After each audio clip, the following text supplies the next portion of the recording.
Hi, my name is Cynthia Flores, and for this oral presentation, I'm going to dive deeper into the theories of emotional expressions and communications. I specifically chose this, area to explore because I wanted to see how we as a people express our emotions and how we also receive them when we're having normal conversations with others. So while I was doing my research, I came across one of these studies, and this study was done by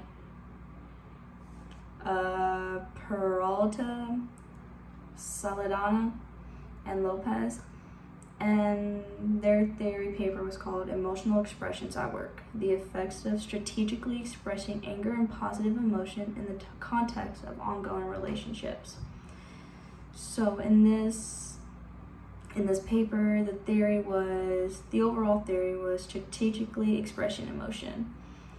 So what they tested for was they did a few runnings of tests, and they saw how if while working in a group, such as like college students or working with your coworkers, they're talking about how does one, if while working in these groups, such as with projects, if expressing anger or positive emotion affect how things get done, or how relationships between classmates and coworkers evolve based off this.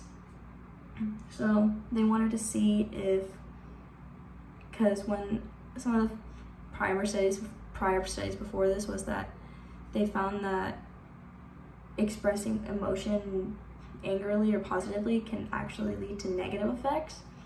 But in their theory, they wanted to see what positive effects they could have with expressing your emotions strategically. So in this paper, they ran tests while someone expressed emotional anger to one of their classmates or coworkers that had not done their part in their assignment or work.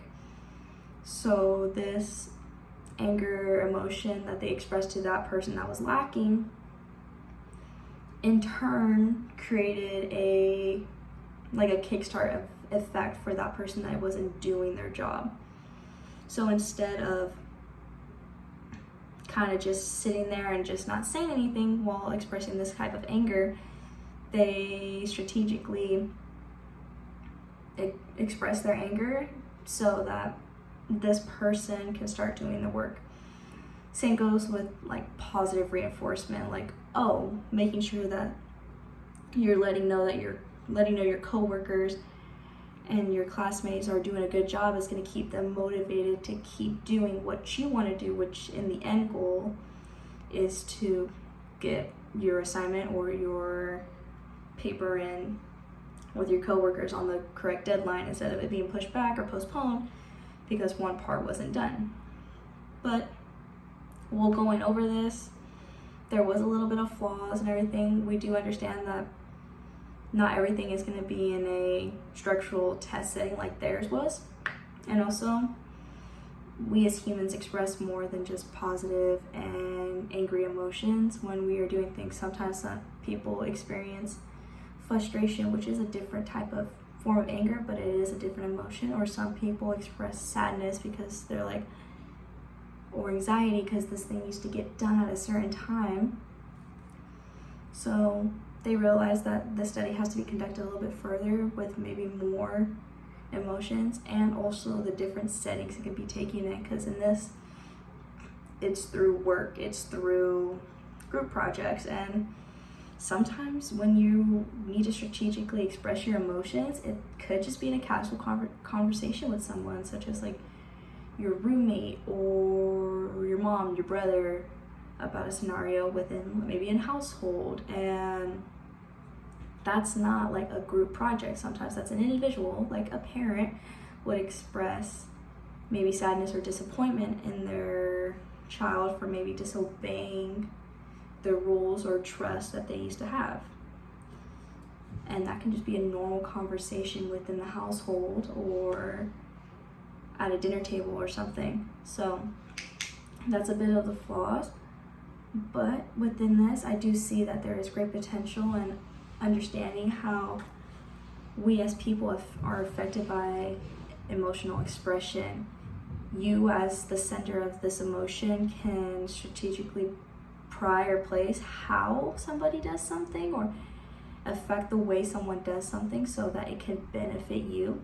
And you as the receiver of said emotion from someone can affect how you act or reciprocate that emotion, or your actions are altered because you feel bad or you're motivated by that positivity. So the study done here was to see if anger or positive emotion can affect one's group work or work setting, and they found that yes, if it was used correctly, it was. But sometimes they found that if using too much of one, it actually can hinder someone's productivity. Overall, that is my oral presentation. Thank you so much.